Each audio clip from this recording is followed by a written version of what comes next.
esta noche, cronológicamente, les comentaremos la película de Browning y otras significativas sobre Drácula que se produjeron hasta los años 60. Se trata de una historia apasionante, por los actores que encarnaron al conde, por los que dirigieron las películas, por la época en la que fueron producidas. Drácula es una de las novelas que cuenta con mayor número de adaptaciones cinematográficas. Algunas, como la dirigida por Tod Browning, extraordinarias. Otras, no tanto. Y las hay que únicamente cuentan con el conde en los títulos de crédito, para así atraer a los espectadores. Les hablaremos de las más significativas, aparte de la que ya les hemos ofrecido el argumento, la de Browning. De Nosferatu el vampiro, de Murnau. Nosferatu, vampiro de la noche, de Werner Herzog. Del Drácula, de George Melford. De la hija de Drácula, de Lambert Hiller. De El hijo de Drácula, de Robert Siodmak. De La Zingara y los monstruos, de Earl C. Kingston. De La mansión de Drácula, también del mismo director. De Abbott y Costello contra los fantasmas, de Charles T. Barton, entre otras. Hasta llegar al Drácula de Terence Fisher. Película sobre la que hablaremos en nuestra próxima cita, así como de las que se produjeron después de ella hasta el presente.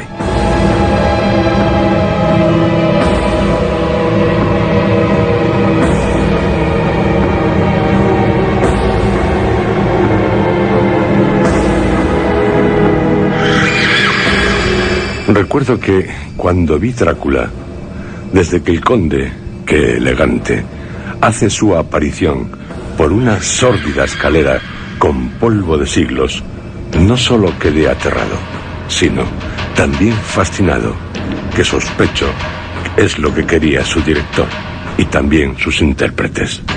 Me prometí no perderme ni una película por las que aleteara al conde. Supongo que a muchos de ustedes les habrá pasado lo mismo, y que el Drácula de cine les fascinará tanto como el Drácula literario. Por lo que no es de extrañar que una mayoría de ustedes deseen que se les recuerde la historia de Drácula en el cine. Una historia que, en esta noche, continuamos ya.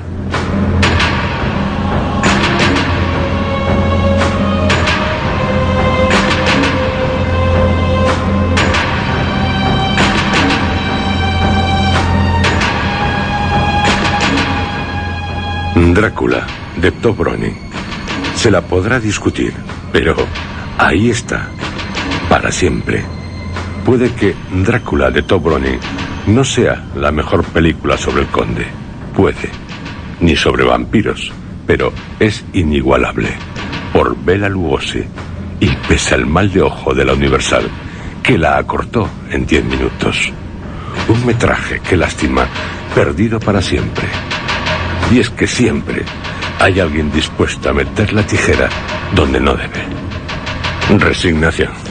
Como se resignó el cordobés Carlos Villarías a ser el otro conde en el Drácula para el mercado hispano, que fue dirigida por George Melford, al aducir Tod Browning que con la otra tenía de sobra, que no iba a dirigir una por la mañana y otra por la noche. La verdad es que algo tendría que dormir el hombre.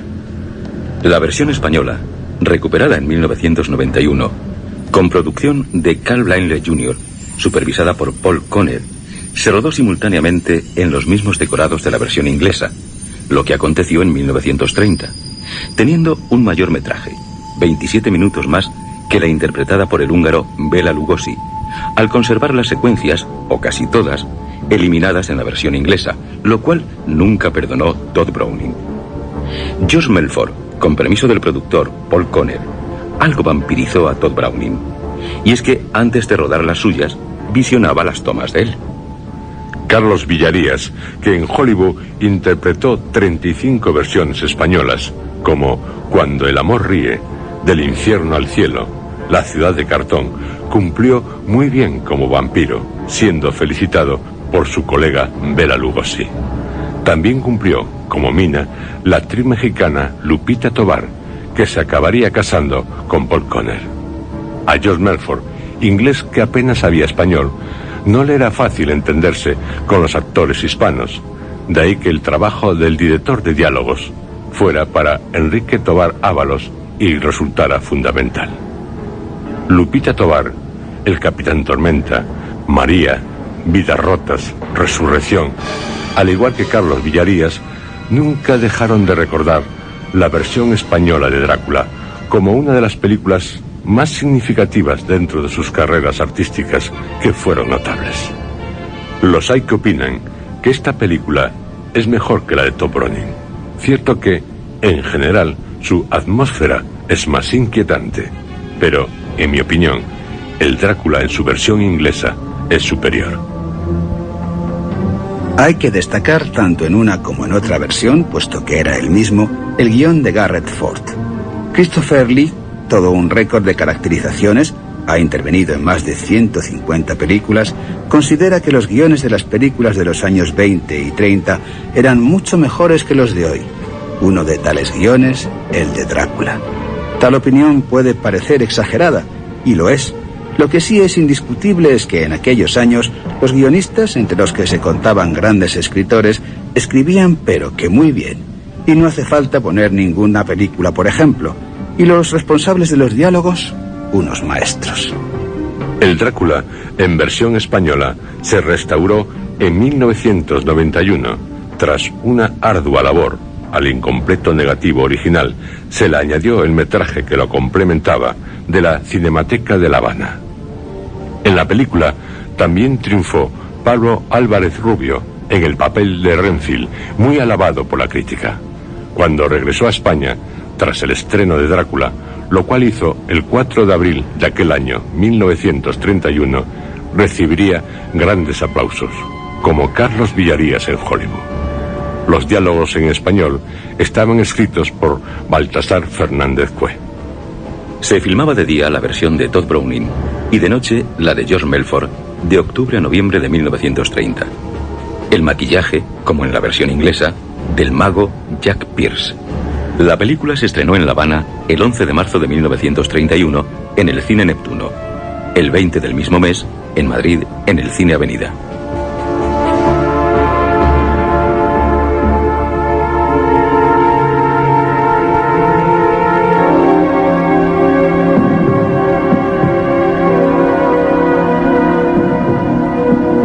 Antes del Drácula de Tod Browning, que tuvo un presupuesto de $355.050, ya se había producido otro, aunque con el título de Nosferatu, en 1922, cuando Fritz Lang dirigió ese clásico que es El Doctor Mabuse, basada la película en una novela de Norbert Jacques, aunque adaptándola a su aire, siendo prohibida en Alemania para menores de 18 años. Y es que ponía el dedo en la llaga al presentarnos una mente criminal, anticipo de lo que vendría. En 1922, el 5 de marzo, en París, se estrenó Nosferatu el vampiro, que sorprendió, digamos aterró a los espectadores. No pocos críticos opinaron que se trataba de una obra maestra del terror, contribuyendo a ello, y en gran medida, la utilización de planos con película en negativo y el acelerado de la imagen. Nosferatu amenazaba a Europa y al resto del mundo, pero lo legal hubiera sido titularla Drácula el vampiro. Tipos de cuidado, como el Mr. Hyde del Dr. Jekyll, ya habían aparecido por la pantalla para pasmo de los espectadores, como del 20, El hombre y la bestia, dirigida por John Stewart Robertson, adaptación de la novela de Robert Louis Stevenson con John Barrymore, y El Golem, o Los, que ya por 1922 había 3, basados en la novela de Gustav Meyrink, aunque en la titulada Homunculus, de Otto Ripper, con Olaf Fons, se disimula. Las otras 2, y en ambas con Paul Wagener y Lidia Salmonova como principales intérpretes, El Golem y Miriam, hija del rabino Lobe, una de 1913 y otra de 1920, dirigidas por Otto Ripper. También había pegado buenos sustos La momia, en producciones de 1911 y 1915. En los estudios cinematográficos de Pran La Film, en Alemania, se produjo una adaptación pirata de Drácula. no pagaron ni un duro por los derechos de autor, lo cual hizo poner el grito en el cielo, y también en el juzgado, a la viuda de Bram Stoker. Florence, al poco de estrenarse, cosa de 2 meses, reclamó lo que debía reclamar a Prana Film: Nosferatu por Drácula, y a vivir, se dirían en la productora. Lo cual, aunque solo en parte, no lograron, porque un tribunal, en julio de 1925, ordenó destruir cuantas copias hubiera de la película. Así, nos podíamos haber quedado sin Nosferatu. Toda una tragedia, porque es una de las películas más notables de Murnau. Pero los de la Prana Film, en bancarrota se declararon, habían vendido el negativo al extranjero. Unos astutos. Y aunque en tal año la viuda de Stoker, Florence, figúrense cómo debía estar la señora, logró que no se estrenara en Londres, lo que es los Estados Unidos se le escaparon, y ya hubo Nosferatu para siempre, algo que es de agradecer por cuantos amamos el cine. Los piratas, en el caso de Nosferatu, también resultaron simpáticos, como en casi todas las películas, salvo para la viuda, a quien no le importaba tanto el que no lo hubieran pagado por los derechos de autor, como el poco respeto que tuvieron por el original, según manifestó. Pero es Nosferatu una gran obra, emblemática para los surrealistas, de Murnau, sobre la que en 1978 haría una versión Werner Herzog con Klaus Kinski que no resultó igual de buena. Para mí, tanto Max Herz como Klaus Kinski en el papel del conde de Orlok son el anticipo de los Gremlins. En el Nosferatu de Murnau, la acción se sitúa en Bremen en 1838. El guionista Henrik Galeen se las ingenió perfectamente para hacer un Drácula que se llamara Nosferatu, pero pese al esfuerzo, es el conde de Bram Stoker quien está en la historia, llámese de una o de otra manera, en este caso el conde Orlok. Un joven agente, Hutter, cumple con el encargo de visitar a tal conde, también con castillo en los Cárpatos, pese a que los campesinos del lugar procuran disuadirle de que lleve a cabo tal cosa, que puede poner en peligro su vida, lo cual comprobará que es cierto. El conde Orlok, en un barco bien cargado de ataúdes, llegará a Bremen. Curiosamente, el barco al arribar a puerto está vacío. La ciudad se llenará de ratas. Nina, la esposa de Hutter, a quien éste logrará advertir del peligro que corre, pues es víctima elegida por el vampiro, recurre a una estratagema muy femenina, como es la de seducir al conde Orlok hasta que amanezca. Y tal como había planeado, al vampiro lo destruye la luz del amanecer. Pero Hutter se encontrará con el cadáver de su querida Nina. El conde Orlok, desintegrado, ha desaparecido. A mí, de la película, la sombra del horrible conde es lo que más me ha quedado grabado en la mente. La verdad es que el tipo, tan esquelético, tan senil, tan esperpéntico, parece un zombi. Y los zombis, por mucho que digan algunos, no tienen nada que ver con los vampiros. También, en el Nosferatu de Werner Herzog, el conde presenta un igual aspecto. No parece, de tan birria, tener fuerza ni para hincar un colmillo. Las apariencias engañan. Aunque le falten dientes, pese a su cráneo picudo, con una piel tan estirada que es como si le hubieran hecho una pobretona operación de cirugía estética. Antiestética, habría que decir. Con unos ojos saltones, con unas orejas que pinchan de tan puntiagudas, pues es el tipo que se las apaña para mordisquear. Max Schreck encarna al vampiro de tan huesudas manos, muy teatral. Bueno, en el fondo, toda la película es teatral. Se supone porque así lo quiso Murnau. Aunque queda una duda, si en todas las secuencias es el mismo actor quien encarna al vampiro. Se dice que el guionista Hans Ramo, amigo del director, pudo intervenir en alguna. Eso aún no se sabe. En Nosferatu, no todos los personajes se disimulan para ser totalmente distintos a los de Drácula. Por ejemplo, está Renfield, encarnado por Alexander Granach, y el profesor Van Helsing, o doctor, que es John Skotov, y Mina es Nina, interpretada por Greta Roder. y Harker es Hutter, a cargo del actor Gustav von Wangenheim. Suenan parecido. Quien pagó los derechos de autor fue Werner Herzog, el de El enigma de Gaspar Hauser, entre otras, y para nosotros, cita obligada, Aguirre, La cólera de Dios. Polémico resultó su Nosferatu. No iba a ser una excepción en su carrera como director, tan dado por lo insólito. Klaus Kinski es fiel a Max Sneer.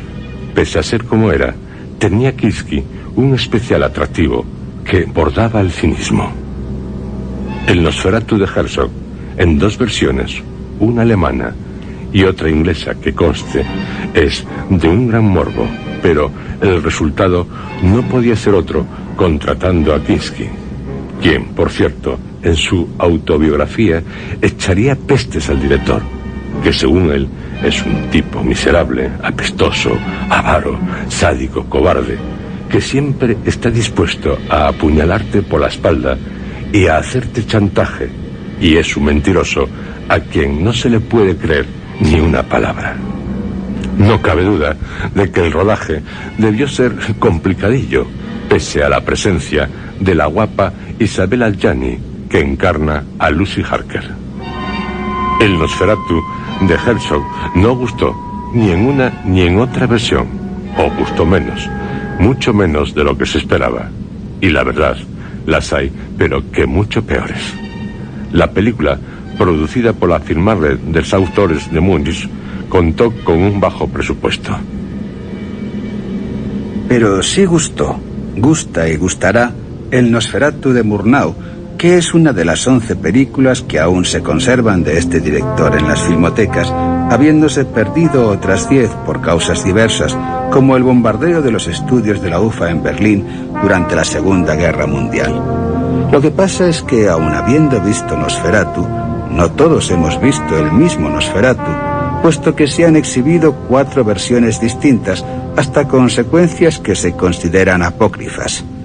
Luciano Berriatúa, director español de Paciencia Joviana, en el 79, con la ayuda de la Filmoteca Nacional y de las cinematecas de Múnich, Wiesbaden, Berlín y Moscú, presentaría la que puede ser versión, digamos, verdadera, tras un par de años de vivir sin vivir en mí, y sí en Nosferatu, pegado como una ameba a la moviola. Su vampiro, según Herzog, es un tipo infeliz que no desea causar mal a nadie, pero que tiene que luchar contra su propia maldición. Está condenado a vivir eternamente. Drácula quiere morir, pero no puede. Y no se consiente. Un vampiro que se precie no puede tener debilidades. Por lo que el Nosferatu de Murnau, que iba a por todas, sí que es convincente. Y aunque el conde Orlok se desintegra, ya se integrará en alguna parte, que por algo es vampiro. En cambio, Herzog, al final de su película, deja que la maldición continúe. Ahí están las diferencias claves entre una obra y otra. Aunque lo que es Herzog homenajeó tanto a Murnau como para rodar en la misma casa utilizada por su maestro, en la ciudad alemana de Lübeck. La verdad es que Nosferatu, máxime caracterizado por Klaus Kinski, resulta repugnante. Aunque, dada su azarosa existencia, en la película de Herzog es de compadecer, porque para él, no solo Nosferatu es un muerto viviente, sino también alguien que nunca ha sido correspondido en el amor. Dijo Herzog: esta concepción del vampiro no figura en la novela de Bram Stoker, ni siquiera en el tono general del Nosferatu de Murnau. Pero hay un plano en aquella película que sugiere también la idea del tormento, de la prisión.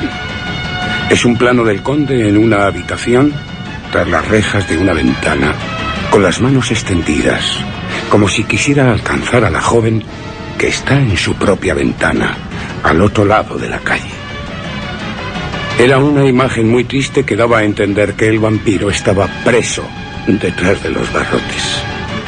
De esa imagen saqué yo mi idea del vampiro como figura patética.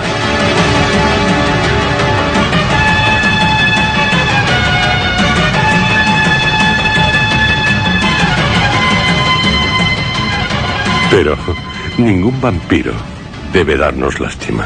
Sería el colmo. Así que, estacazo al vampiro. El Nosferatu de Murnau es, como otras películas suyas, una sinfonía de estilo. Menos la de Werner Herzog, aunque para mí bella de imágenes. Por algo es otro Nosferatu, indudable que con muchas más ratas. De 1988 tenemos otro Nosferatu.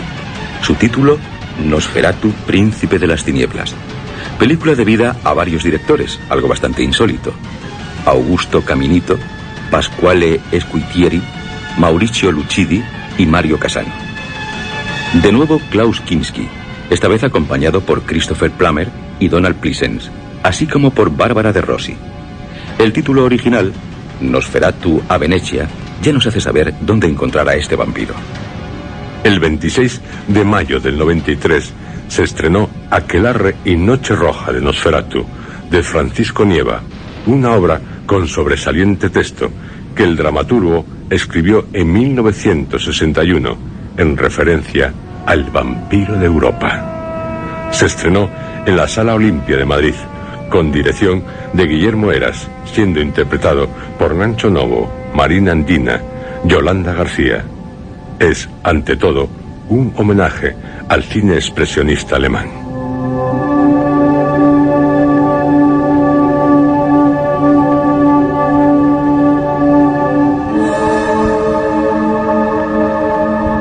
La película Drácula, de Tod Browning, está basada en la adaptación teatral de otra adaptación teatral de la novela.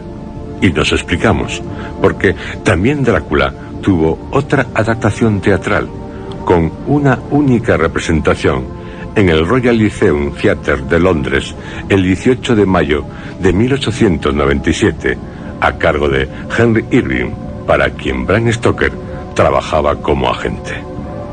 Se dividía en un prólogo y 5 actos. En 1924, la viuda de Bram Stoker confió al actor, también productor, Hamilton Dean, los derechos teatrales de Drácula, quien hizo un melodrama cuya lectura ofreció en el Grand Theatre de Derby, con Edmund Blake como el conde, Malcolm Russell como Renfield y Dora Mary Patrick como Mina, reservándose el personaje de Van Helsing.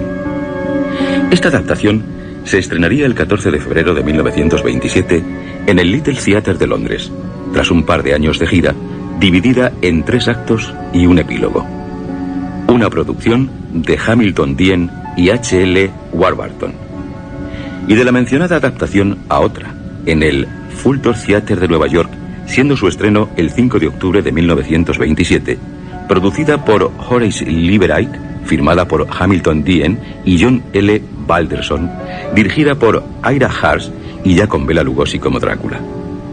Esta adaptación teatral, dividida en 3 actos, en casa del Dr. Seward, en el salón de Lucy, en la cripta, fue la seguida por Garrett Ford para escribir el guión de la película de Tod Browning, tras triunfar en 261 representaciones, sumadas las de la gira, que en los años 20 eran muchas.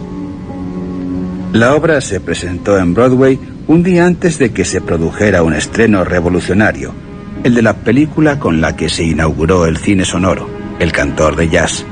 2 noches consecutivas inolvidables. Una para el teatro, otra para el cine. En el fondo, las 2 para el cine. O sea que 1927 fue un buen año para el cine, puesto que se inició con el estreno en Berlín, el 10 de enero, de Metrópolis, de Fritz Lang.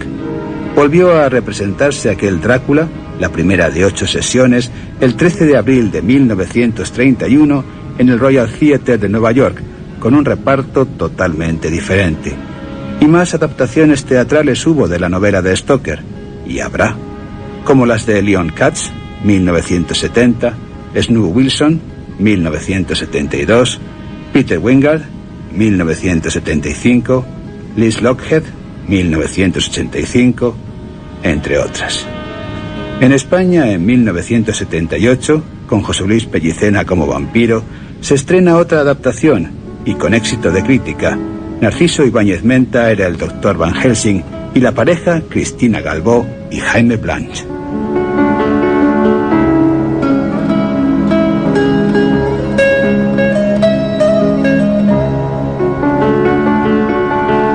Tod Browning, antes de actor, y por supuesto director, había sido payaso, participando en una tournée mundial con la World of Means Comedy Company.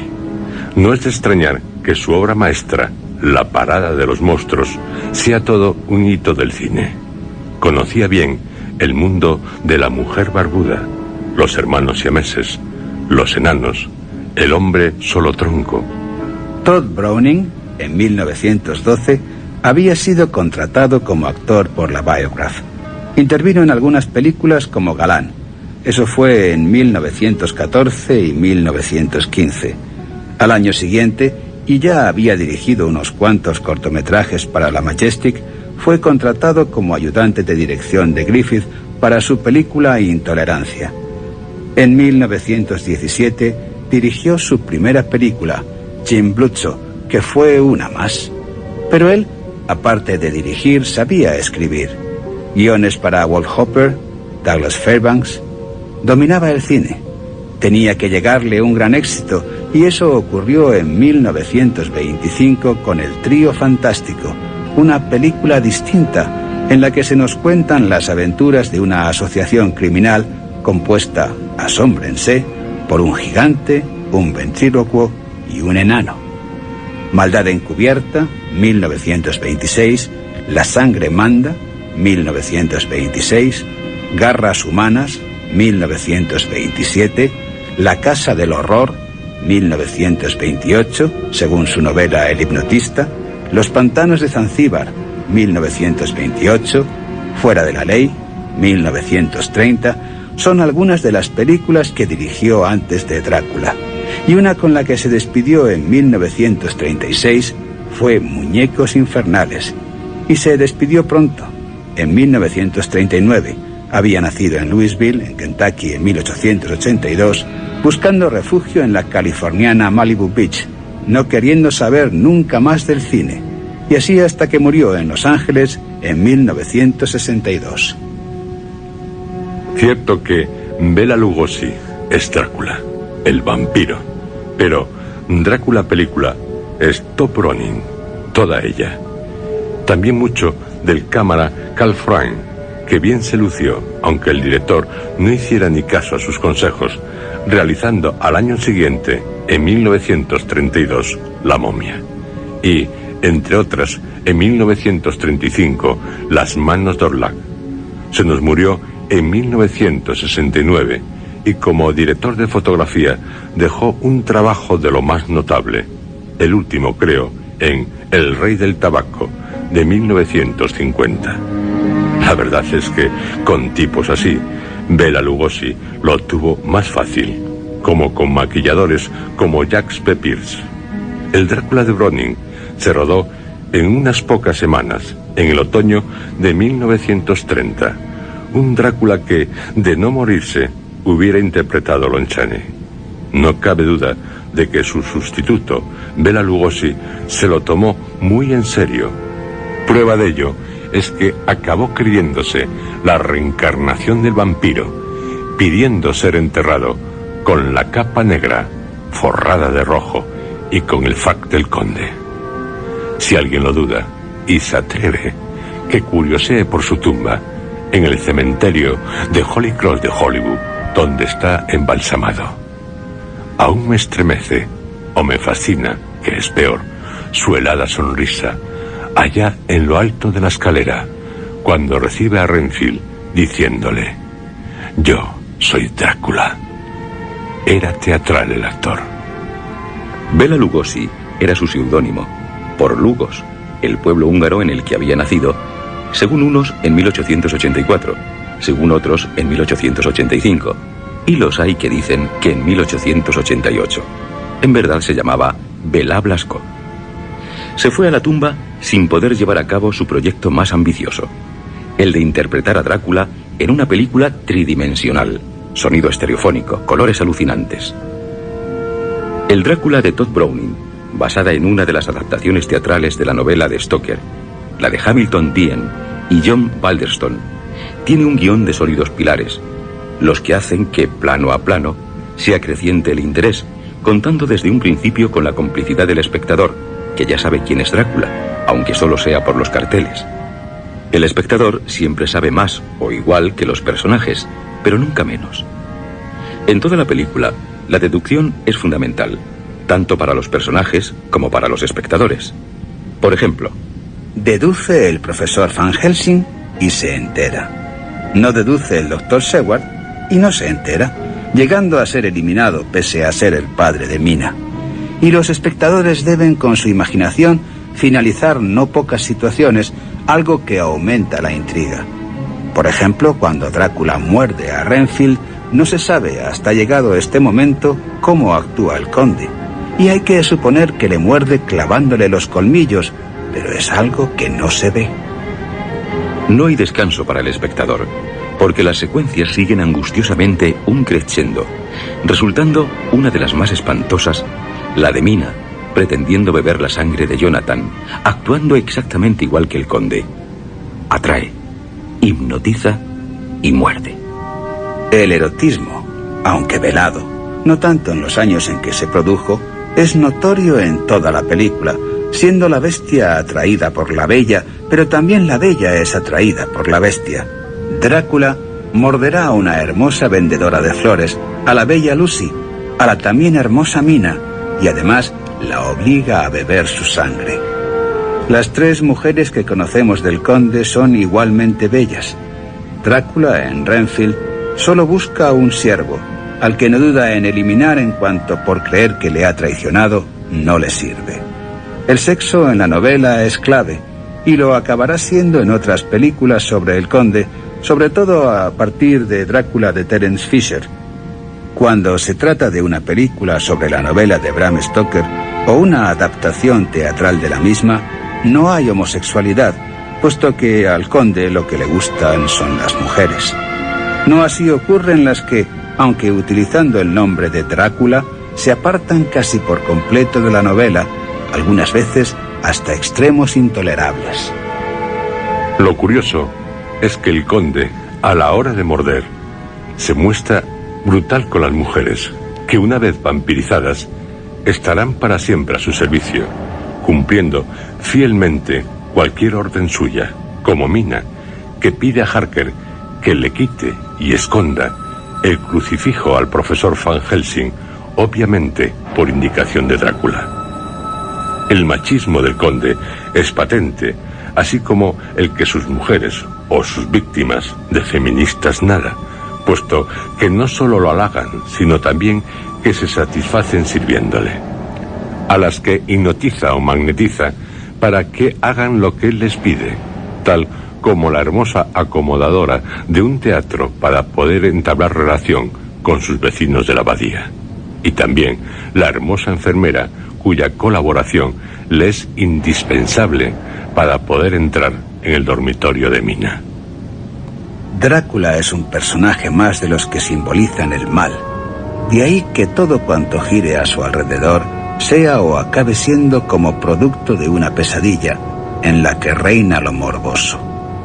Siguiendo la película de Todd Browning, la presencia del mal ya está en los primeros planos. La noche de Walpurgis, lo que relata el posadero, el despertar de Drácula y sus mujeres, el siniestro cochero, el castillo en ruinas, el aullido del lobo, la telaraña, el corte en el dedo, las tres mujeres, la mordedura a Renfield, la locura de este, la tempestad, una goleta llena de cadáveres, lo que come Renfield, la mordedura a la chica de las flores, el hipnotizar a la acomodadora, la mordedura a Lucy, la mordedura a Mina. Pero, si Drácula es poderoso ante la ignorancia, le es propicio el mundo rural, ya no lo es cuando tiene que enfrentarse ante la sabiduría, simbolizada en Van Helsing, tampoco resultándole favorable la ciudad. Contra Drácula no solo se cuenta con lo tradicional para enfrentarse a un vampiro. Al final, el profesor Van Helsing se queda en la abadía. ¿Por qué? Seguro que para clavarle una estaca a Renfield, por si acaso. Se pensaba iniciar una segunda parte con el profesor entre las ruinas de la abadía de Carfax. Es la pregunta que siempre me hago, sobre lo que no hay duda es de que la sangre es el elixir de la vida. El vampiro sigue viviendo y no puede morir por el mero hecho del paso del tiempo. Florece cuando puede engordar con la sangre de los vivos. No solo eso.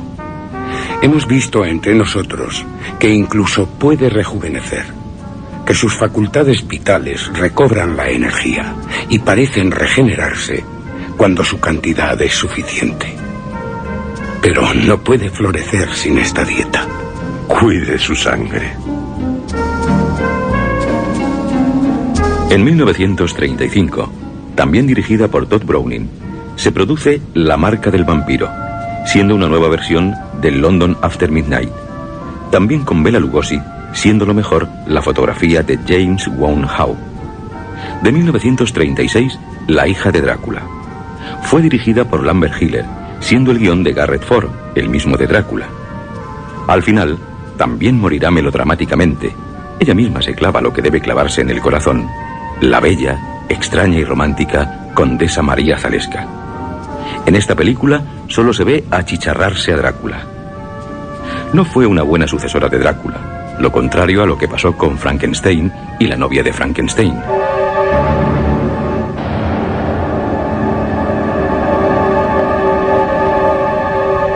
En 1943, El hijo de Drácula. El guión de Eric Taylor, según un argumento de Kurt Siodmak, autor de no pocas obras de ciencia ficción, además de director. El otro Siodmak, Robert, fue quien la dirigió, contando con un buen montador, como lo era Saul Goodkind. No fue Lon Chaney, sino su hijo Lon Chaney Jr., quien encarnó al hijo de Drácula, el conde Alucard. Lon Chaney Jr., que en verdad se llamaba Creighton, hizo un papel aceptable, más como galán que como vampiro, tal como exigió el guión, que lo hacía casarse con Catherine Caldwell, interpretada por Louise Albrighton, delicada hija del coronel Caldwell, allá en los dominios del militar en las tierras de Dark Oaks. Buen guión y curioso buen sonido, terroríficamente sugerente. También buena la fotografía de George Robinson, así como la dirección. La verdad es que a mí el bigotillo de Lon Chaney Jr. se me atragantó. Pero era muy seductor para la chica, dispuesta a compartir con él la inmortalidad que le ofrecía, por lo que su yugular siempre estaba a disposición del vampiro, algo inusual en tales películas, nunca logrado por el conde Drácula. Pero, fuera manías personales, lo del bigotillo, Lon Chaney Jr. cumplía, sobre todo cuando se iniciaba en el vuelo, atacaba a alguien o las pasaba canutas ante un crucifijo. Por lo que Bela Lugosi, que había querido hacer de conde Alucard, no se lo tomó muy bien, se lo tomó muy mal, llegando a enemistarse con Lon Chaney Jr. ¿Qué culpa tenía él? Al igual que en otras películas expresionistas de Robert Siodmak, que el expresionismo alemán se lo había llevado en sus maletas a Hollywood, tiene secuencias memorables, no solo por los planos, sino también por su originalidad, como esa en la que, emergiendo el ataúd de un pantano, de su interior sale una niebla que acabará siendo el vampiro.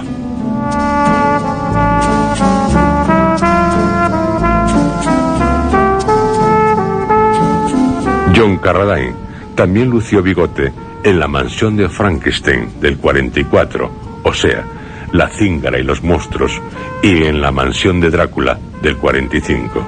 En las dos, del conde, casi solo el nombre.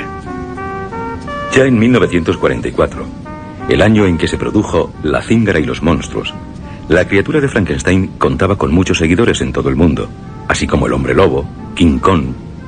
En cambio, el conde Drácula iba perdiendo adeptos. En la Universal, la mítica productora, dispuestos a todo para seguir ganando dólares con tales criaturas, se les ocurrió reunir a algunas en mansiones siempre que no fueran lujosas. En tales mansiones, lo mejor fue John Carradine como conde Drácula, o algo así, porque de ver tales películas, sí que Bram Stoker hubiera resucitado poniendo el grito en el cielo. Y eso que John Carradine, aparte de su elegante porte, quiso interpretar al conde caracterizándose tal como el escritor lo describía. Pero en la Universal le dijeron que nada de mostacho, y sí bigote al estilo inglés. La cíngara y los monstruos si se hubiera respetado el argumento presentado por Kurt Siodmak, puede que hubiera resultado otra cosa. Pero la Universal, que no estaba para fuertes inversiones, se decidió por algo más sencillo.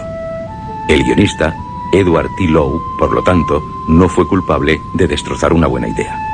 Boris Karloff, en esta película, no es la criatura de Frankenstein, sí el Dr. Niemann, un científico loco condenado a 15 años de prisión por dedicarse a macabras experiencias, no precisamente con animales.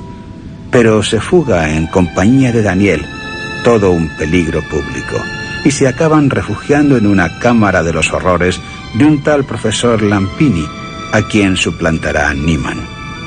Uno de los principales atractivos de la cámara de los horrores era el esqueleto del conde Drácula, y ya se lo pueden imaginar los que no la hayan visto, lo que se le ocurre hacer a un desequilibrado como el Dr. Niemann: resucitar al vampiro. Y tanto él como su compinche descubren los cuerpos congelados del hombre lobo, Larry Talbot, Lon Chaney Jr., y del monstruo de Frankenstein, Glenn Strange, a los que igualmente intentarán devolverles la vida para que también les sirvan en sus maldades. Pero las cosas se complicarán, puesto que la criatura de Frankenstein no hay manera de hacerla resucitar. John Carradine, dirigido por E.G. Kenton, resultará un conde Drácula de mucho respeto. Pero con tal guión poco se podía lograr, que es lo que también le ocurrió con La mansión de Drácula, en la que igualmente encarnó al conde.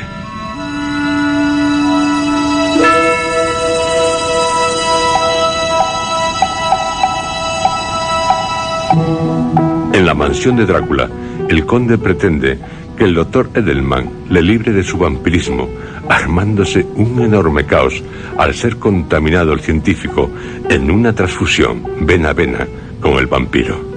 Lo más sobresaliente de esta como de la anterior película es la interpretación de John Carradine. Este actor, para Francis Ford Coppola, es el prototipo de tal conde. Dijo: a mí me encantaba Carradine, con su flaco rostro y su singular habilidad para convertirse en murciélago. John Carradine haría de Drácula en otras películas. En el 65, en Billy the Kid vs. Drácula, por ejemplo. O en Curse of the Undead, dirigida por Edward Dent, en la que un pistolero, vampiro él, dejará de ser un no muerto al dispararse una bala que tiene grabada una cruz. Y en Nocturna, del 78, de Harry Trampa. O anteriormente, en el 69, en Blood of Dracula's Castle, de Al Amundsen, encarnando al mayordomo del conde, con castillo en el desierto allá en los Estados Unidos, donde el vampiro se lo pasa en grande en compañía de una guapa de su misma especie, que es ni más ni menos que la condesa Drácula. John Carradine, en Nocturna, con la exótica Nay Bonnet, ex bailarina, Yvonne de Carlo y Tony Hamilton, tiene que mordisquear casi a ritmo de rock, y es que su nieta, se enamora de uno de los componentes de un grupo rockero, corriendo como una loca tras él desde Transilvania. Cosas del cine.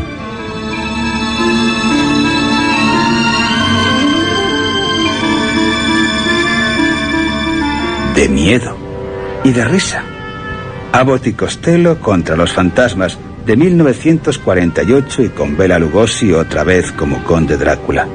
Firmaría el contrato que iba a ser para otro actor, Ian Keith, unos días antes de comenzar el rodaje, por lo que revoloteaba por entre los decorados con un humor excelente. La verdad es que los tres actores se llevaron mucho mejor que los monstruos que encarnaban. Eran Lon Chaney Jr., como Larry Talbot, Glenn Strange como la criatura de Frankenstein y Bela Lugosi como Drácula. Glenn Strange recordó, por poner un ejemplo de tal camaradería, que rodando la película se rompió un tobillo, lo cual le hacía imposible el calzarse los altos zapatos del monstruo, de una suela de casi 10 centímetros de alta. Lon le suplió en algunas escenas, por lo que en no pocos planos de la película, la criatura de Frankenstein no es Glenn, y sí Lon. Al final, cuando las calamidades que son Chick, Bud Abbott y Wilbur Lowe Costello, mucho más este último, el regordete, se creen a salvo, en medio del pantano a bordo de una lancha, una bocanada de humo de cigarrillo emana de alguna parte y ambos oyen a sus espaldas algo así: ¡oh, qué pena! Me hubiera gustado también divertirme un rato. Permítame que me presente. Soy el hombre invisible. La voz, en la versión original, era la de Vincent Price, otro de los grandes del cine de terror. Dirigida por Charles T. Barton, es una gran comedia, sobre todo de las de miedo. Chick Young y Wilbur Gray, mozos de equipaje en La Miranda, Florida, correrán una disparatada aventura que se inicia en una cámara de los horrores o un museo de cera y que continúa en un caserón en una isla cercana al pueblo, en la que trabaja en su laboratorio el profesor Stevens. Al principio, al menos, Drácula y la criatura de Frankenstein se llevan bien. El vampiro, debilitado el monstruo, intenta salvarle pidiendo ayuda a Sandra Marnay, colega suya, puesto que se trata de una vampira de unos 500 años de edad, interpretada por la sugestiva Luonor Obert. Y solo se les ocurre trasplantar a la criatura el cerebro de Wilbur. El hombre lobo, Larry Talbot, chivato, les cuenta a Chick y a Wilbur lo que los vampiros planean. Y a partir de ahí, la sucesión de enredos es aún más monstruosa, porque enredos los hay desde los títulos de crédito. Es de recordar la secuencia en la que Drácula, tiernamente, se preocupa de la salud de la criatura de Frankenstein, que luce una sonrisa de niño feliz durmiendo a pierna suelta. Al final, los monstruos se enzarzan en una buena pelea, muriendo el hombre lobo y el conde al caer sobre unos puntiagudos acantilados desde una terraza de la tétrica mansión. El sillazo que le propina Drácula al hombre lobo en la cabeza es de campeonato, y la criatura se nos queda envuelta en llamas.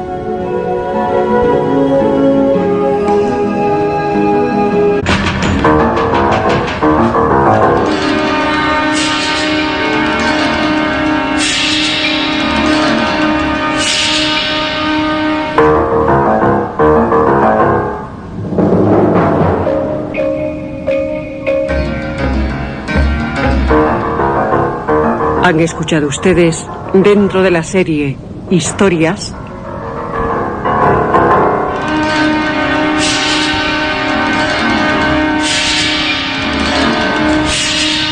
Drácula, fotograma a fotograma.